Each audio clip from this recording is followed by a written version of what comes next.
What's up guys, I figured I'd make a review for mainly newer players, but it may benefit some returning players as well. I'm going to see if World of Tanks Blitz is worth playing in 2026. I'll break down the review into a few categories: tutorial, gameplay, settings and graphics, tech trees, types of tanks, pay to win, or free to play, my final thoughts, and if World of Tanks Blitz is even worth playing. Also, this is not going to be a massive, in-depth, every little detail review of World of Tanks Blitz. However, if you would like a standalone in-depth video on each category, or if you feel like I missed something important, please leave it in the comments below to help inform others. The tutorial. You get 3 tanks to play: the M4A3 E8 Sherman, one of my personal favorites, Tiger 1, and T3485. Not bad tanks to learn on. They offer some different playstyles. The only thing that I would change is making the T3485 a tank destroyer to get more of a rounded experience in the roles. I say that because the Sherman can for the most part play the light and medium role. The tutorial does a decent job at introducing you to how to play the game, mainly going over the basic controls such as moving the tank, how to shoot, and in my case identifying that I need to switch my sniper mode key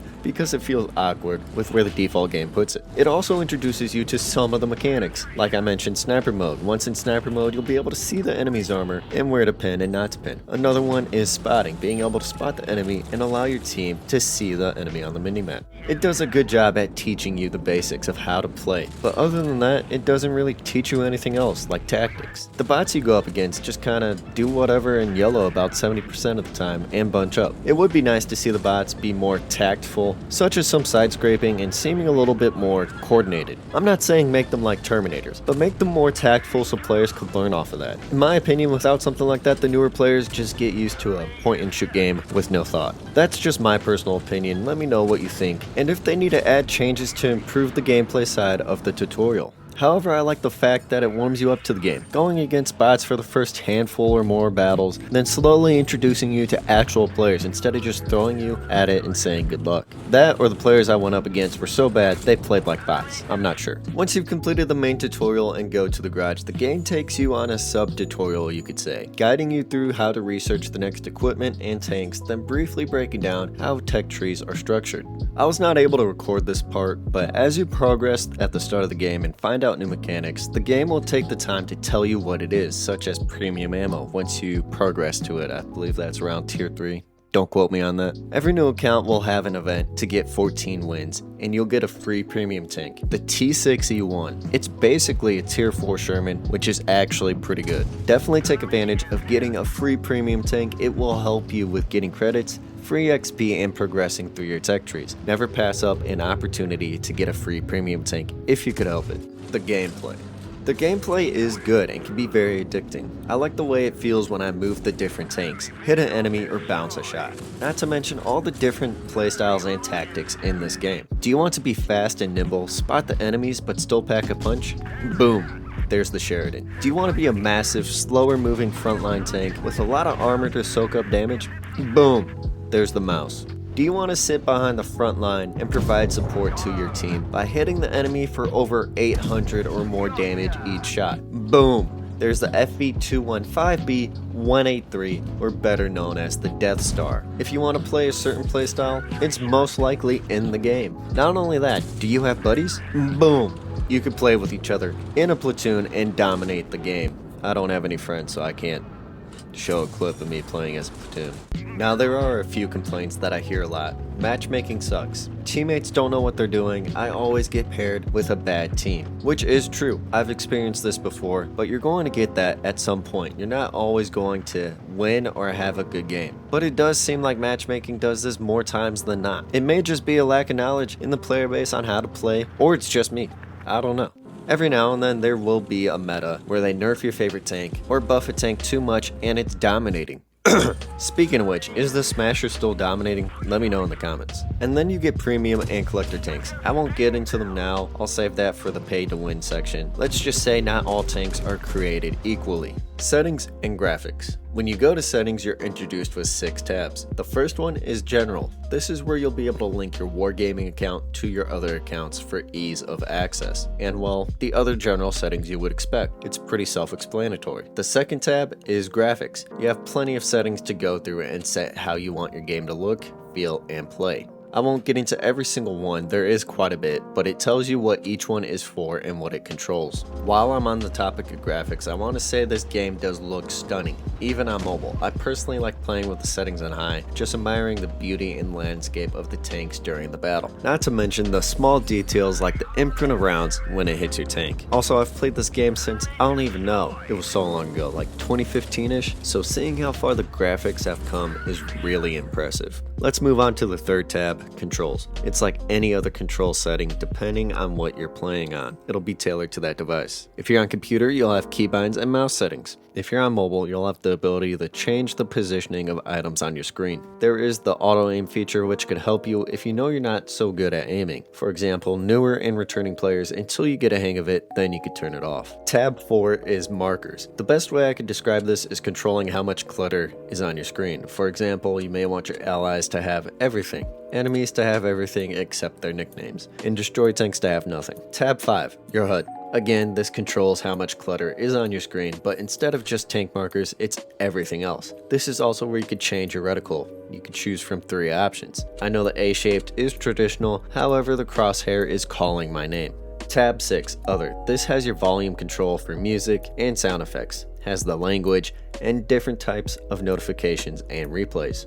That's it for the controls, which if you read, it's very self-explanatory. Also, on the topic of replays, for newer players, you're able to rewatch your battles and you'll be able to see what you did wrong or a tactic that somebody used and learn from it. How you get there is by clicking on your profile in the top left corner of the screen, and you'll be able to see the last tab is highlighted replays. Click that and choose from which one you want to watch or favorite. The limit is 100 replays.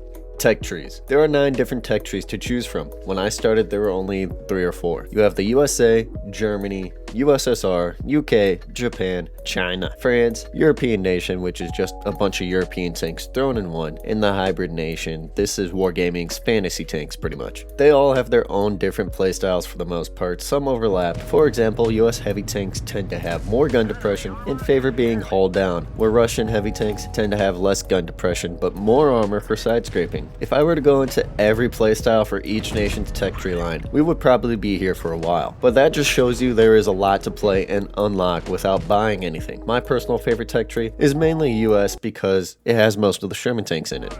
Types of tanks. There are 4 as of right now: lights, mediums, heavies, and tank destroyers. There are subcategories you could say for each one. For example, heavyums, heavy mediums, but we'll only stick with the 4 main ones. Lights are usually fast, have no armor, and less hit points. Their main purpose is to spot the enemy for the team to provide information. If needed, they can do flanks and reposition in almost no time. Mediums can do the same thing as light tanks, not as quickly or as good, but they could still fill that role if needed. They tend to have more firepower, armor, and hit points for the most part. I like to think them as a jack of all trades, some more than others. Heavies are your frontline brawlers with a lot of armor, firepower, and hit points to hold or push key areas of the map. Tank destroyers are usually your long-range heavy hitters. They don't tend to have too much armor, but there are exceptions. They are mainly used to support the frontline tanks. Is World of Tanks Blitz pay to win or free to play? This can be a debated topic. Are premiums more powerful than tech tree tanks? Yes, a lot of them are. It's kind of the point of them. However, I have played regular tanks and outperformed mediums. It's not just about the tank, it's about the player controlling that wins battles. Although at times, it seems like premiums are a lot more powerful.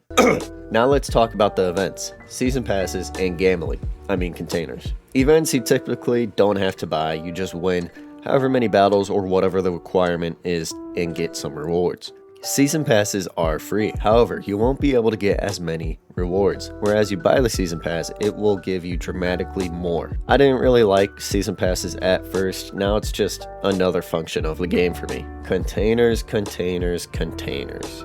I don't like them. It's basically gambling. You're not guaranteed what you want out of them, but you'll get some type of reward, so I guess I'll give them that. You'll also be constantly notified on new offers or deals in the store, ranging from bundles, tanks, gold, premium time, containers, and even legendary camos. This is a free-to-play game, but they have to make money somehow. Do I agree with everything? No. But do I understand? Yes. Like I said, you could play this game for free and earn a lot of stuff for free like premium vehicles. Will it be harder and more grindy? Well yeah, but that's kind of the point of the game. Early on, you're so eager to progress through and get your first tier 10, but that process is taken for granted. Although there are some tanks I just hated trying to get, like the start of the F1215B 183 tech tree. Also, you can watch ads to get free gold or containers. It's about 10 gold, so not much, but over time that builds up. My final thoughts.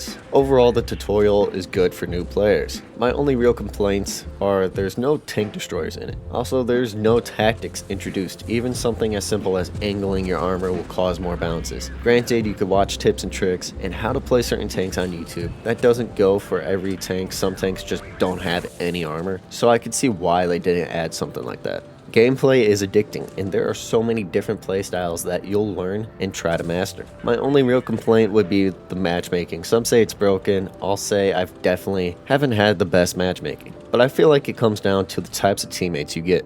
The settings are clearly labeled and easy to navigate, and you can really tailor the controls and HUD to your liking. The graphics are a huge improvement from when the game started. Like I said before, this game is beautiful and only looks better with each update. There are a bunch of tech trees and plenty of vehicles to play. Who knows? Maybe we'll get more in the future. You've got the 4 main types of tanks and their subcategories like I said before. Heaviums, heavy mediums, even heavy TDs. I know years ago there was talk of adding artillery, but to my knowledge it still isn't in the game. I don't know if they've completely given up on that or not. Would you like to see artillery in the game? Pay to win. I think I got everything out during this category. Is it pay to win? It can be. It definitely helps. But I'll say this, you can 100% play this game without spending any money. Will it take longer to unlock stuff and be more challenging to play? Yes, it will. Now we answer the question. Is World of Tanks Blitz worth playing? Yes. I feel like new players will find a lot of enjoyment out of the game. And I mean, it's free, so there's no paywall preventing people from getting it. Is it worth it for returning players? Also yes. For example, myself, I kind of regret not playing this for so long. And so much seems like it's changed, but that could be a good thing in making the game feel new and refreshing. Now I'll ask you the question. Do you think World of Tanks Blitz is worth playing? Let me know in the comments below. Did you enjoy this video? Check this one out.